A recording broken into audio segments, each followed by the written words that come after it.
1 2 3 4 5 এই শাহেদ ল, এই যে তোর বেতনের 1500 টাকা।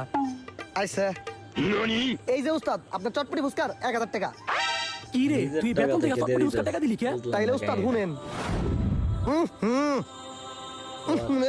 খাবারগুলো তো সব বন্ধ হয়ে গেছে গা, এগুলো নষ্ট কি যে করি। এগুলো যদি কাস্টমারে খাওয়াই তাহলে তো কাস্টমারের পেট খারাপ হয়ে যাবে গা, আবার কাস্টমার অসুস্থ হয়ে যাইবো। কাস্টমার না দেখুক, উপরে তো একজন ঠিকই আছে, সে তো ঠিকই দেখতাছে। না, এই খাবারগুলো খাওয়ানো ঠিক হবে না। তার সাথে একটা কাজ করি, খাবারগুলো ফালাইয়া দেই, এইটাই ভালো হইবো। সব ফালাই দিছে যা।